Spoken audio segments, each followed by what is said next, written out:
Night night.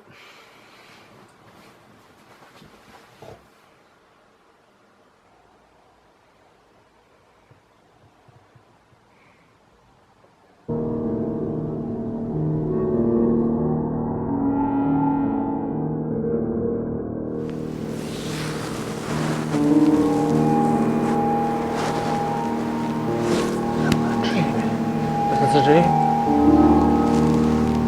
My castle. My castle.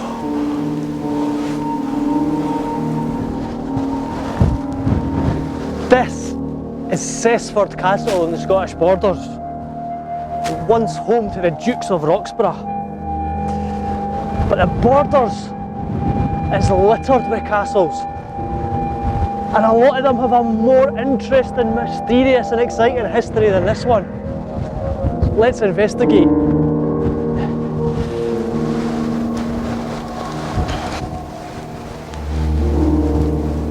So I'm going to show you two sites today. Two castles, two mysterious, forgotten castles in the Scottish borders. One with a history so immense, so important and so forgotten that it really will make you think. And another one with a location so stunning, so breathtaking, so fantastical. Just looking at it will really impress you.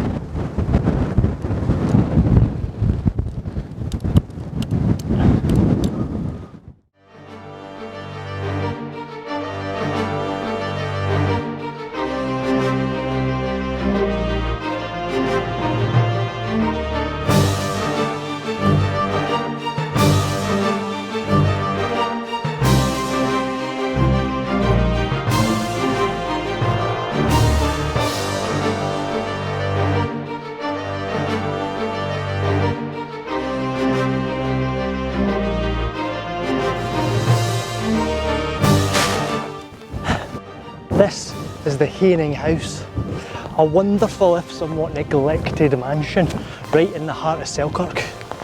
But it's not the Haining House I'm interested in today, it's the Haining's next door neighbour.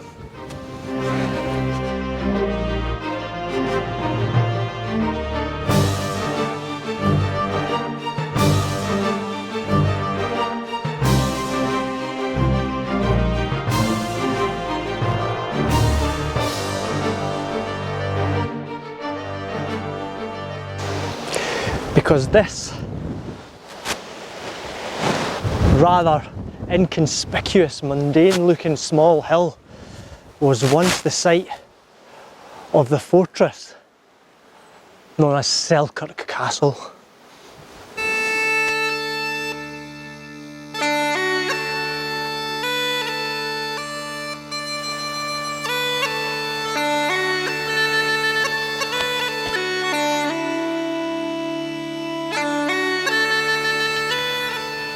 Now the people of Selkirk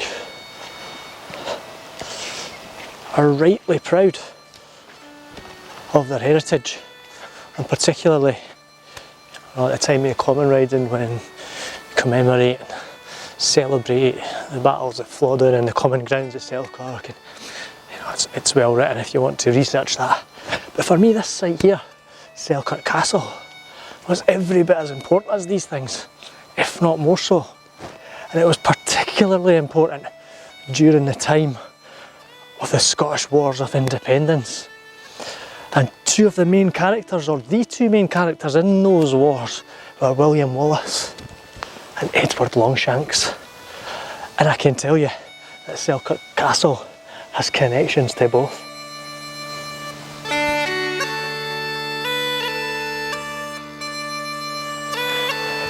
In architectural terms, Selkirk Castle here was never as grand or intricate or illustrious looking as some of its other border counterparts like Carlisle, Berwick, Roxburgh in particular, Hermitage Castle.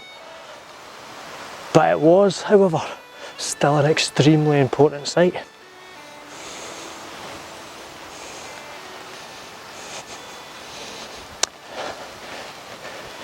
can see the small mound on the top of the hill here. That was the main part of the Motte and Bailey Castle.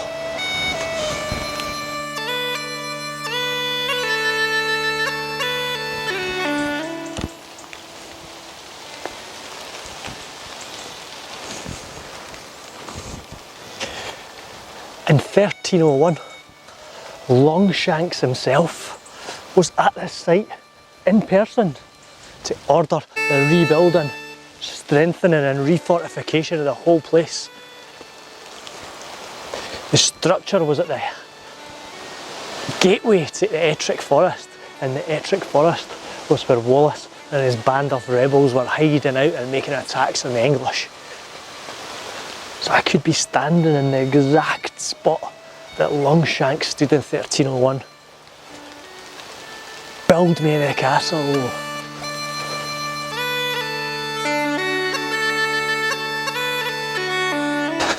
Longshanks. Longshanks.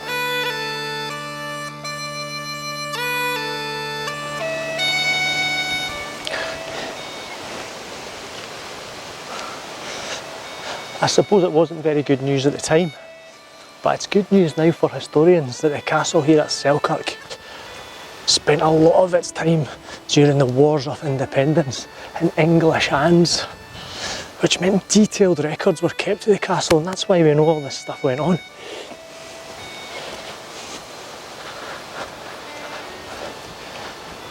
There are still detailed bills and financial accounts for the construction of the castle which are available. And also, we know that the Scots recaptured the castle on many occasions.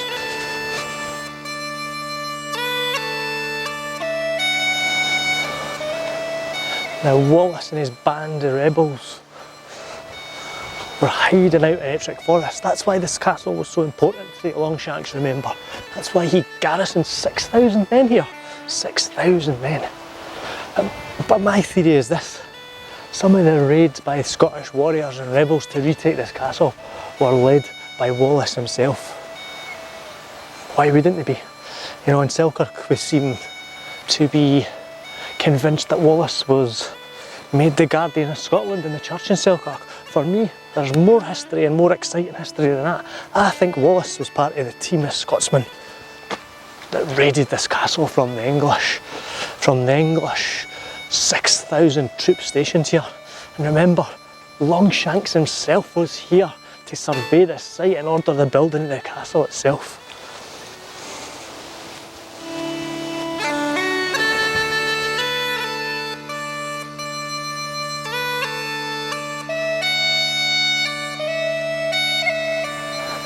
Now, I warn you, there really is nothing to see here now. It is just a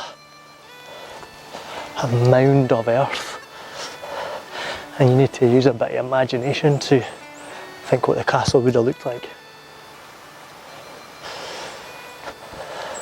But there are other castles in the borders, other mysterious, forgotten castles, which do have a little bit more to show, and are a little bit more of a dramatic location. So let's go and see one.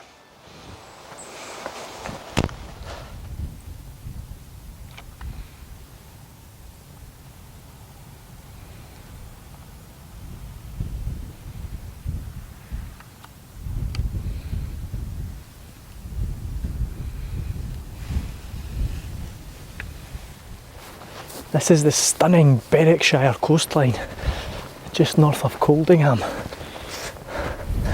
You can see up the Torness Power Station, the Bass Rock and East Lothian up that way.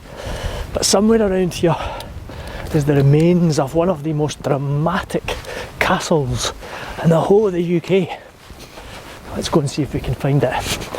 Fast Castle.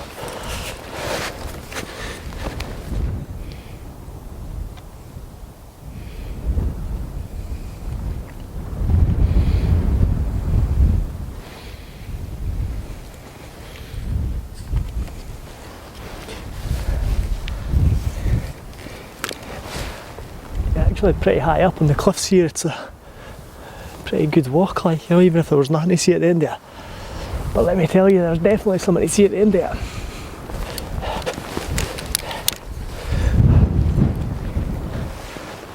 I don't even know how far away the castle is, but you know, I'm already beginning to feel how much of a sort of defensible position this is. It's so steep, it's so remote, it's, you know, it must have taken some balls, for want of a better word, to build it, but how the hell did they build something down here?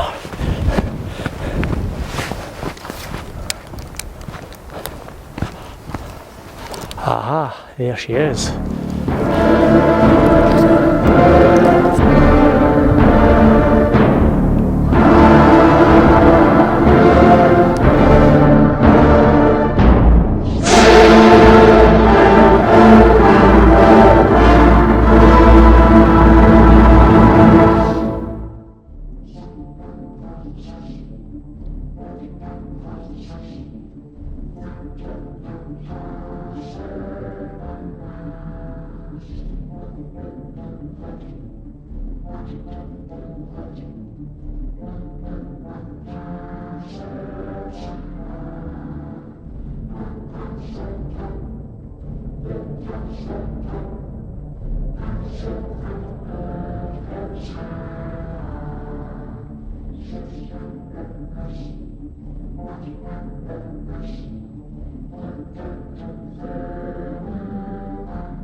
The remains of the actual castle are quite scant, but you can just imagine the dramas that have gone on here.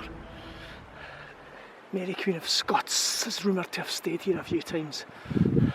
Margaret Tudor on her journey to Edinburgh to marry King James stayed here overnight. It's changed hands between the Scottish and the English countless times because of this amazingly strategic position between Berwick and Edinburgh on a headland, which is, how did they attack it? You know, it's so well defended.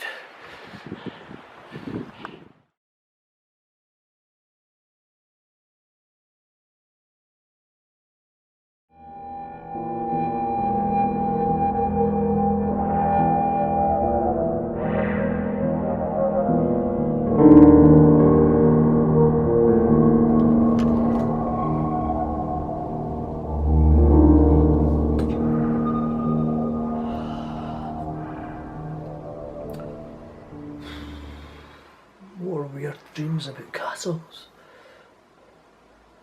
Castles in the Scottish borders. Aye, there's some dreams I've been having, like about Edward Longshanks and William Wallace and fantasy castles on cliffs and that, yeah. Load of nonsense like, but there's some dreams, I tell you. Mate, the dreams about castles are real. Aye, they're real. They're actual places in the Scottish borders. Is it all real, aye? Oh yeah, I might go in to see that.